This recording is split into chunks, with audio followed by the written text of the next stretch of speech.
Manuel Belgrano, el creador de la bandera y uno de los intelectuales revolucionarios más notables de la historia argentina, nació en Buenos Aires el 3 de junio de 1770. Estudió en el Colegio de San Carlos y en 1786 se recibió de licenciado en Filosofía. Pero como quería seguir estudiando, y por aquel entonces en Buenos Aires no había universidades, sus padres lo ayudaron económicamente para que pudiera viajar a Europa y estudiar a las universidades de Salamanca y Valladolid.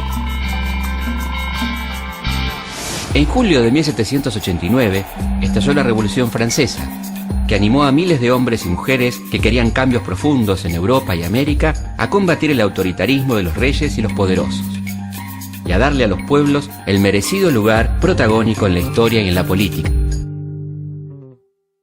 Eran épocas interesantes para alguien como Manuel, que se las ingeniaba, en medio de la rígida censura impuesta por la monarquía española, para leer los periódicos y publicaciones que contaban la marcha de la revolución y comentaban que en París, después de tantos siglos de absolutismo, todo se ponía en duda y nada se daba por sentado. Una nueva cultura, una nueva filosofía y una nueva economía más cercana a las necesidades populares comenzaban a difundirse y a entusiasmar a la gente por todo el mundo. En la época en que Belgrano estudiaba en España, la mayoría de los libros que expresaban ideas novedosas estaban prohibidos por la Iglesia, que creía peligrosa la difusión de aquellos pensamientos que la cuestionaban. Belgrano le mandó una carta al Papa solicitándole permiso para leerlos y, teniendo en cuenta sus excelentes calificaciones, Pío VI lo autorizó. Aquel joven Manuel, gracias a que sabía francés, italiano e inglés, pudo leer los textos originales de teóricos políticos como Rousseau, Montesquieu, Voltaire, que atacaban el absolutismo monárquico y proponían que los poderes del Estado dejaran de estar injustamente concentrados en una sola mano, la del rey, y pasaran a dividirse en el poder ejecutivo, el legislativo y el judicial. También criticaban el poder político y económico de la Iglesia Católica y defendían el derecho de todo hombre a pensar, escribir, expresar sus ideas y a gozar de la protección del propio Estado que el ciudadano sostiene con el pago de sus impuestos. Por aquel entonces, la gente que sabía de economía leía las obras de autores como Quesnay y Adam Smith. El francés Quesnay pensaba que la principal riqueza de un país estaba en la tierra, o sea, en la agricultura y en la minería. El escocés Smith decía que la riqueza de las naciones estaba en el trabajo de sus habitantes. Planteaba que un país podía tener grandes recursos naturales, pero si la riqueza estaba mal repartida y no se organizaba el trabajo, esa nación no tendría futuro. En cambio, puede haber naciones con pocos recursos naturales, pero que con una administración inteligente y el trabajo de sus habitantes, ese país estará destinado a ser una gran nación. Belgrano pensó que estas dos visiones de la economía podían complementarse. El inmenso territorio del virreinato era muy rico en recursos naturales, y era cuestión de aumentar la población, organizar la agricultura, la ganadería y promover la industria y el trabajo bien pago de sus habitantes para empezar a construir una gran nación. El joven Manuel, que estaba por cumplir 24 años, partió hacia Buenos Aires con todo ese entusiasmo y su designación de secretario del Real Consulado de Buenos Aires, un organismo colonial que se dedicaba a fomentar las actividades económicas. En aquella Buenos Aires de 1794 estaba prohibido caminar por la vereda del Cabildo. Si algún distraído pasaba igual, el centinela le gritaba «¡Alto! ¿Quién vive?», y si el transeúnte no conocía la contraseña, era empujado a la calle, o sea al barro, o detenido en un calabozo. Las contraseñas variaban, así que había que estar informado o prepararse para el barro. Los esclavos de origen africano de aquella Buenos Aires, a diferencia de sus hermanos confinados en las plantaciones de café del sur de Brasil, los ingenios azucareros de Cuba y los algodonales del sur de los Estados Unidos, tenían múltiples ocupaciones. Eran albañiles, cocheros, mucamos, barberos, zapateros y vendedores ambulantes que debían entregar casi todo el producto de esa venta a sus amos. Cuentan que los mejores maestros de piano y los mejores concertistas eran negros. A poco de llegar a Buenos Aires, Belgrano asumió su cargo en el consulado, desde donde se propuso trabajar hasta lograr sus objetivos: fomentar la educación, capacitar a la gente para que aprenda oficios y pueda aplicarlos en el beneficio del país. Creó escuelas de dibujo, de matemáticas y de náutica. Pero estas ideas revolucionarias chocaban contra la oposición de los ricos y poderosos miembros del consulado, que no querían saber nada con cambiar las cosas, porque así como estaban, podían seguir acumulando poder y riqueza. Pero a pesar de todo, Belgrano seguía pensando en un modelo distinto, en una futura patria, porque se iba dando cuenta que con aquel gobierno colonial no se iban a producir los cambios por los que él luchaba. Cada año escribía en las memorias del consulado artículos sobre educación. Le preocupaba cómo se aburrían los chicos en las escuelas por culpa de una enseñanza atrasada y repetitiva. Él proponía que los alumnos entendieran los saberes, no que los repitieran como loros. Belgrano insistía en que la educación debía ser gratuita, obligatoria y debía estar a cargo del Estado, para que todos los habitantes del virreinato, sin distinción de clases ni sexos, pudieran estudiar y convertirse con el tiempo en hombres y mujeres libres. Pero a la corona española no le gustaban nada esas ideas revolucionarias, y en 1799 una orden del rey disponía el cierre de la Academia de Dibujo, fundada hace unos meses por Belgrano. El texto decía que en caso de sobrar dinero, debería usarse para socorrer a la corona y no para la instalación de escuelas. Estaba claro que la intención de la corona española era evitar que los americanos se educaran y tomaran conciencia de su situación de sometidos. Belgrano pensaba que sus ideas eran buenas y quiso compartirlas con todos, y para difundirlas, en 1801 ayudó a fundar el periódico El Telégrafo Mercantil. Allí Manuel y sus compañeros de ideas, como Hipólito Vieites, escribían artículos proponiendo el fomento de la agricultura, la industria y el comercio, y resaltando el valor de la educación como principal medio de progreso. En aquellos artículos del Telégrafo Mercantil, Belgrano aparece sin dudas como el primer gran economista argentino. Estaba de acuerdo con las ideas liberales que planteaban la apertura de la economía y la libertad de comercio, pero advertía sobre los peligros que podía traer no ponerle límites a la entrada de productos importados que lógicamente perjudicarían el desarrollo de la industria local, en la que veía la clave del desarrollo autónomo del país. El virrey del Pino, representante del rey de España y nuestro gobernante de entonces, se oponía categóricamente a aquella forma revolucionaria de pensar y, molesto por el contenido político del Telégrafo Mercantil, decidió cerrarlo en octubre de 1802, inaugurando una perdurable costumbre de los gobiernos autoritarios: la censura de los medios de prensa opositores. Paralelamente a sus tareas de funcionario del gobierno colonial, Belgrano se reunía periódicamente con un grupo de jóvenes que no estaban conformes con la forma en que España manejaba estos territorios. Aprovechaban cada ocasión, cada tertulia, una función teatral, una corrida de toros, para pasarse disimuladamente informaciones y textos revolucionarios que llegaban clandestinamente al Río de la Plata. Cuando a mediados de 1806 se produjo la primera invasión inglesa, Manuel y sus amigos se incorporaron a las milicias criollas para defender la ciudad ante la inoperancia del virrey Sobremonte, que había huido a Córdoba. Las milicias elegían a sus jefes por votación, y así fue que Belgrano fue elegido capitán y tendrá su primer combate a orillas del riachuelo. Belgrano fue el único funcionario colonial que se negó a jurar fidelidad al rey de Inglaterra.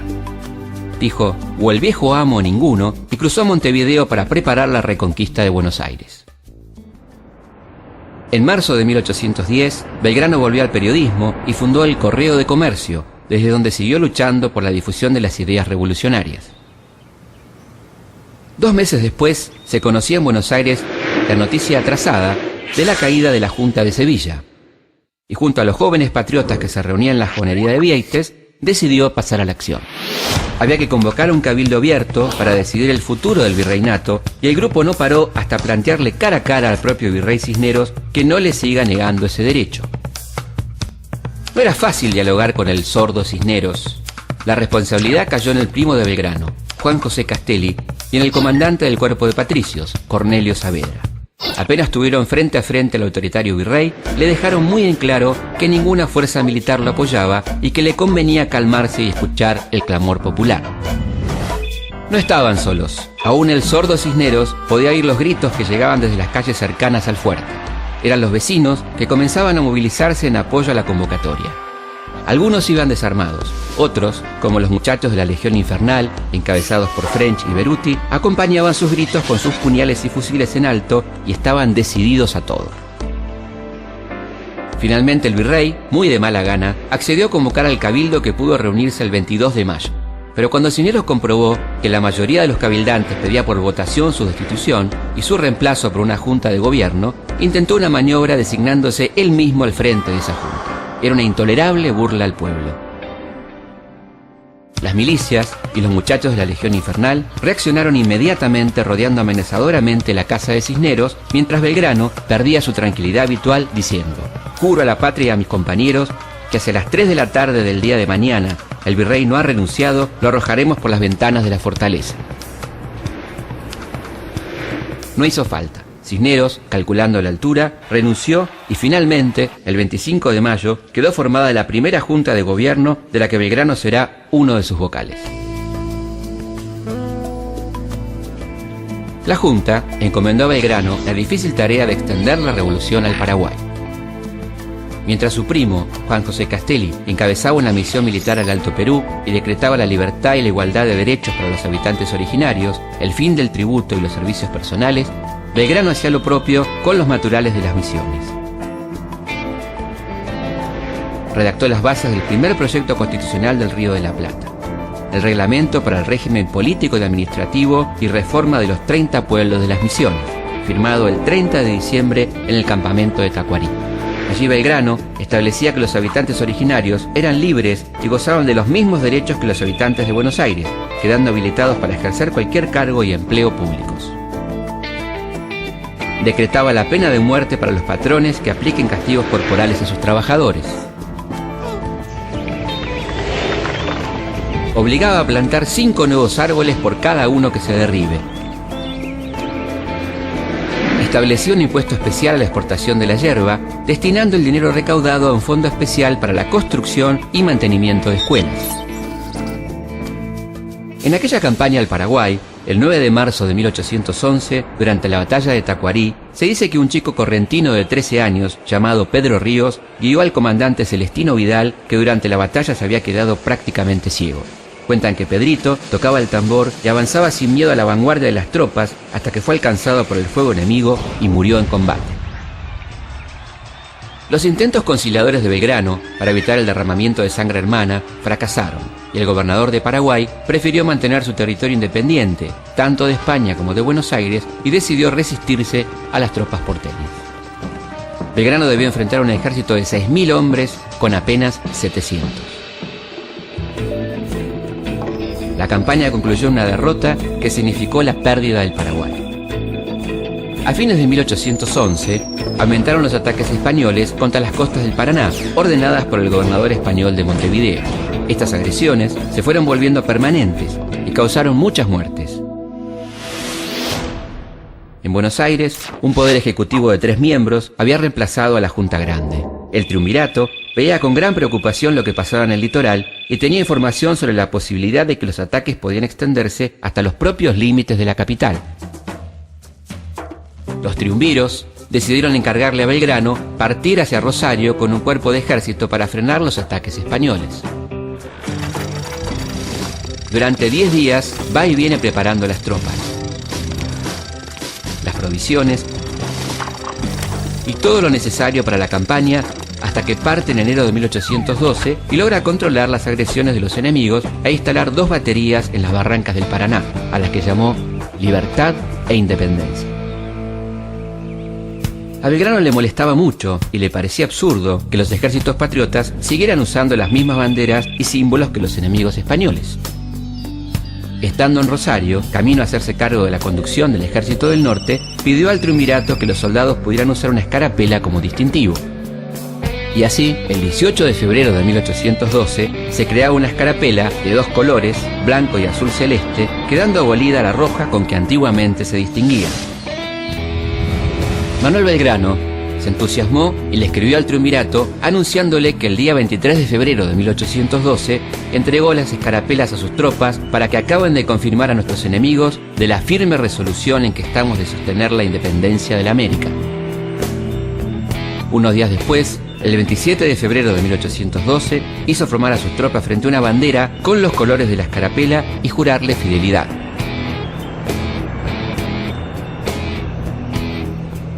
Todo parece indicar que la primera bandera tenía dos franjas verticales, una blanca y una celeste, como la del Ejército de los Andes que usará San Martín en sus campañas libertadoras. En Buenos Aires y el litoral, a partir de 1813, la bandera cambia de forma y comienza a usarse una con tres franjas horizontales, celeste, blanca y celeste. Estos eran los colores de la Casa de Borbón, a la que pertenecía Fernando VII, y la adopción de esos colores parecía ser una estratégica demostración de fidelidad al rey cautivo. El triunvirato se opuso a la creación de la bandera, y a través de su secretario, Bernardino Rivadavia, le ordenó por carta a Belgrano guardar esa bandera y seguir usando la española. Pero la carta no llegó a tiempo, y Belgrano siguió usando la flamante bandera nacional. ¿Por qué reaccionaron así las autoridades porteñas? Porque los poderosos de Buenos Aires sabían que Inglaterra, principal comprador de nuestros productos, que ahora era aliada de España contra Napoleón, le había comunicado al triunvirato, a través del embajador en Río de Janeiro, Lord Stranford, que no aprobaría ningún intento independentista y el uso de una bandera propia era una clara señal de voluntad de separarnos de España. Finalmente Belgrano pudo seguir su camino y hacerse cargo del Ejército del Norte, si se podía llamar ejército a ese grupo de hombres desarmados y mal alimentados. Los soldados de los ejércitos patriotas, provenientes de los sectores populares, llevaban una vida muy sacrificada. Pasaban años sin ver a sus familias y meses sin cobrar sus sueldos. Enfrentaban al enemigo arriesgando permanentemente sus vidas.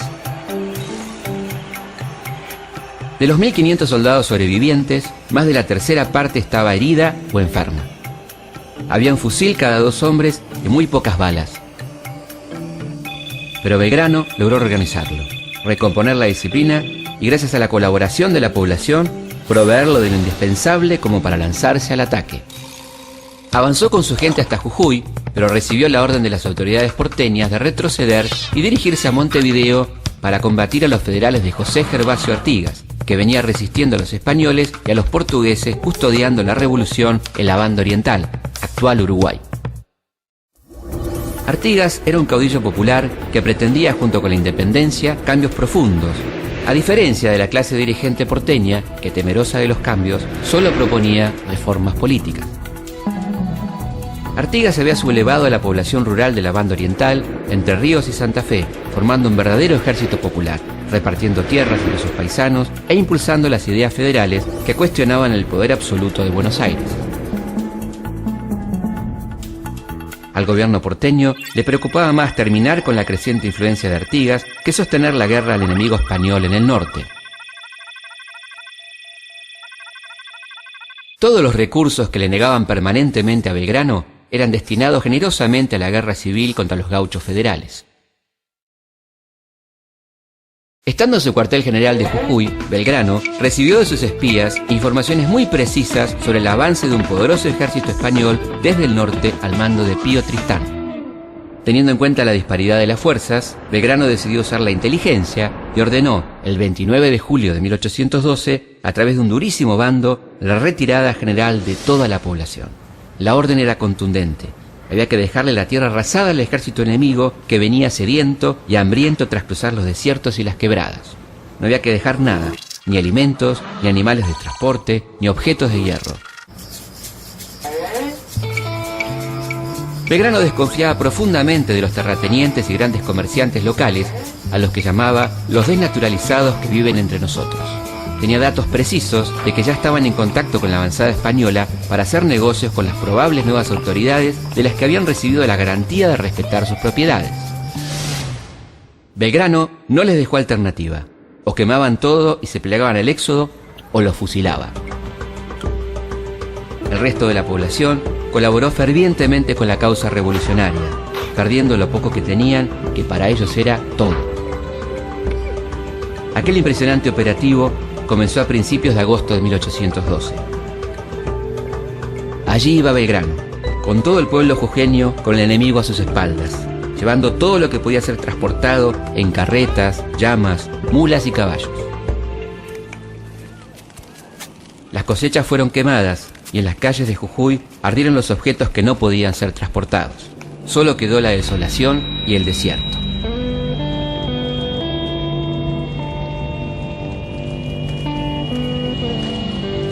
Eso fue lo que encontraron las fuerzas realistas de Tristán cuando llegaron pensando en saquear la ciudad, alimentarse, reponer animales y descansar. Fue la victoria contundente del pueblo jujeño conducido por Belgrano y una derrota vergonzosa para el ejército que venía de luchar contra Napoleón en España. El éxodo jujeño se hizo en tiempo récord. En 5 días se cubrieron 250 kilómetros y poco después la marea humana llegaba a Tucumán. Al llegar allí, el pueblo tucumano le solicitó formalmente a Belgrano que se quedara para enfrentar a los realistas. Por primera y única vez, Belgrano desobedeció a las autoridades que querían obligarlo a bajar a Montevideo para combatir a Artigas, y el 24 de septiembre de 1812 obtuvo el importantísimo triunfo de Tucumán. Animados por la victoria, Belgrano y su gente persiguieron a los realistas hasta Salta, derrotándolos el 20 de febrero de 1813. Por aquel entonces, comenzaban en Buenos Aires las sesiones de la Asamblea General Constituyente, que con delegados de las diferentes intendencias del virreinato se proponía declarar la independencia y sancionar una constitución. Pero Carlos María de Alvear, presidente de la Asamblea y representante de los intereses porteños obedientes a Inglaterra, logró que se aprobaran los símbolos patrios, como el himno, la carapela, la moneda y la bandera. Pero evitó que se declarara la independencia, que se redactara una constitución, temiendo la influencia de las ideas republicanas y federales propuestas por Artigas y su gente. Aquella asamblea del año 13 le otorgó a Belgrano 40.000 pesos oro, aproximadamente $1,5 millones al día de hoy, en premio por sus victorias de Salta y Tucumán. Belgrano, que estaba pasando una muy mala situación económica, decidió, sin embargo, preocupado por la educación popular, donar ese dinero para que sea usado en la construcción de 4 escuelas en distintos lugares del país. Fiel a su costumbre de ocuparse a fondo de las cosas, Belgrano aportó un reglamento para las futuras escuelas que establecía, entre otras cosas, destinar fondos suficientes para la compra de papel, tinta y libros para todos los alumnos, sueldo digno para todos los docentes, régimen de concursos por oposición para la designación de los maestros. Los docentes deberían revalidar su puesto cada 3 años, acreditando su capacidad y calidad para continuar en el cargo. Se prohibía a los alumnos ir a la escuela con ropas que denoten ostentación y lujo. El maestro es un padre de la patria y por lo tanto merece en las celebraciones el sitial más destacado en el cabildo local. Lamentablemente, el dinero donado por Belgrano se esfumó y las escuelas se construyeron muchísimos años más tarde. Belgrano tenía que enfrentar a 2 enemigos a la vez, a las fuerzas españolas y a la escasez de víveres para sus tropas. Sabía que del gobierno de Buenos Aires no podía esperar nada, y se le ocurrió repartir terrenos a cada regimiento para su cultivo. Todos los cuerpos tuvieron una huerta abundante de hortalizas y legumbres, y de este modo todos llenaron su necesidad y entretenían su equipo, porque los frutos que sobraban se vendían en beneficio de todos los soldados que los habían cultivado. Estimulados por los triunfos de Salta y Tucumán, las tropas de Belgrano entraron en el Alto Perú, pero los realistas recibieron refuerzos y armas de Lima y derrotaron a los patriotas en Vilcapugio el 1 de octubre de 1813 y Ayohuma el 14 de noviembre. Belgrano, enfermo de paludismo, debió batirse en retirada con lo poco que pudo salvar de sus tropas.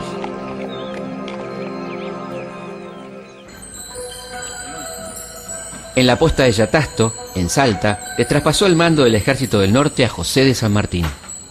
A partir de entonces, los uniría una relación de profunda amistad y mutua admiración. En Buenos Aires, con la aparición de los primeros saladeros, que permitieron el aprovechamiento total de la vaca, el ganado y los campos, se valorizaron notablemente. Esto benefició principalmente a los ganaderos porteños, que tenían acceso al puerto y a la exportación. Este grupo se fue haciendo cada vez más poderoso y exigió una mayor participación política y el control del aparato del Estado, sin importarle demasiado lo que ocurría en el interior del país, que se encontraba en una situación económica cada vez más desastrosa, a causa de la política librecambista porteña y de la guerra que se libraba sobre todo en aquellas zonas. Ajena a estos problemas, la clase dirigente porteña fue concentrando el poder en pocas manos, pasando en 1814 de un poder ejecutivo de 3 miembros, el triunvirato, al directorio, donde una sola persona ejercía el poder.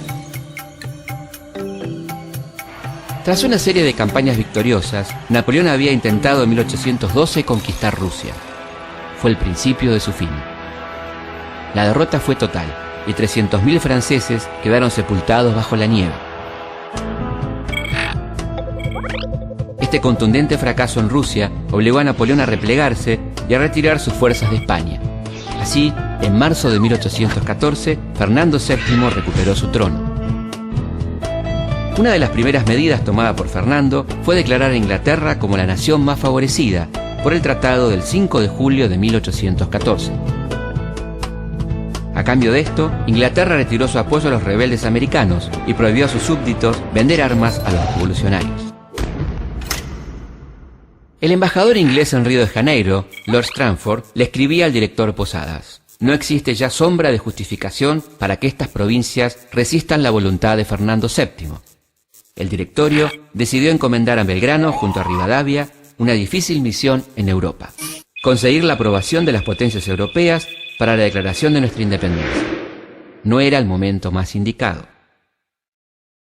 Cuando Belgrano regresó al país, a fines de marzo de 1816, había comenzado a sesionar el Congreso de Tucumán y hacia allí se trasladó. Participó en la declaración de la independencia y en el momento de discutir la forma de gobierno se sumó a la mayoría de los diputados que proponían la monarquía. Pero sugirió no buscar príncipes en Europa, sino entregarle el trono a un descendiente de los incas, como forma de reparar las injusticias cometidas por los conquistadores contra las culturas americanas. El Congreso de Tucumán se encargó de desagraviar a Belgrano de aquel famoso reto del triunvirato, reivindicando su actuación patriótica y ratificando la bandera celeste y blanca que se ha usado hasta el presente y se usará en lo sucesivo como símbolo nacional. Durante la época de Rosas, sus partidarios se identificaban con el color rojo, mientras que sus opositores unitarios lo hacían con el celeste. Para evitar confusiones, Rosas mandó oscurecer la bandera, que pasó a ser azul, blanca y azul, con 4 gorros frigios, uno en cada ángulo. Tras la caída de Rosas en 1852, la bandera volvió a ser celeste, blanca y celeste. Hasta que Sarmiento la autorizó, en 1869, estaba prohibido embanderar casas y edificios en las fechas patrias. Pero el presidente Roca, en 1884, volvió a limitar su uso a las reparticiones oficiales, como escuelas, cuarteles y barcos. Y aunque parezca mentira, se siguió discutiendo si debía ser azul y blanca o celeste y blanca, hasta que en 1944 se establecieron por decreto los colores actuales con el sol en el centro. Esta bandera fue durante mucho tiempo la bandera llamada de guerra y quedó reservada a los actos oficiales. Finalmente, en 1985, durante la presidencia del Dr. Raúl Alfonsín, se autorizó a todos los argentinos a usar la bandera con el sol. La política directorial será muy antipopular y provocará levantamientos en las provincias que llevarán a una verdadera guerra civil que durará décadas. En las provincias fueron surgiendo líderes populares, llamados caudillos, que defendiendo sus intereses regionales frente al poder centralista de Buenos Aires y su aduana, recibieron el apoyo de sus paisanos y se enfrentarán con el gobierno central encarnado en el directorio. Los caudillos de Santa Fe, Estanislao López, y de Entre Ríos, Francisco Ramírez, lugartenientes de Artigas, derrotaron a las fuerzas directoriales a comienzos de 1820. En enero de aquel año, Belgrano partió gravemente enfermo hacia su última misión: pacificar la provincia de Santa Fe. Pero a los pocos días debió abandonar la comandancia y marchar a Buenos Aires por motivos de salud. A sus múltiples dolencias se sumaban los efectos del paludismo y una aguda hidropesía que le impedía caminar y montar a caballo. El 13 de abril, ya en la capital, intentó que el gobernador y ex amigo Manuel de Zarratea entendiera su pésimo estado de salud y cumpliera con su deber de pagarle los 13.000 pesos que el Estado le debía de salarios atrasados. Esa era la suma que se había ido acumulando en años de incumplimiento e indolencia de un Estado que estaba en manos de una clase egoísta que no olvidaba cobrar puntualmente sus sueldos, pero condenaba a la miseria y mantenía lejos del poder a hombres como Belgrano, que lo habían dado todo por la patria y no habían dudado en donar la mitad de sus ingresos a la causa revolucionaria. Finalmente, tras desesperados pedidos de los amigos de Belgrano, el gobernador Zarratea, disponiendo de los fondos públicos como si fueran propios, solo se dignó a pagarle a Manuel una ínfima parte de la deuda. Aquel dinero no le alcanzó para nada y ya no le quedaban objetos de valor para vender. A su médico, el doctor Riedhead, le pagó con su reloj. El 20 de junio de 1820 no fue un día más en Buenos Aires. En plena guerra civil, la ciudad tuvo ese día 3 gobernadores. Sin que nadie lo notara, moría Manuel Belgrano. Alcanzó a decir unas últimas palabras. Yo espero que los buenos ciudadanos de esta tierra trabajarán para remediar sus desgracias.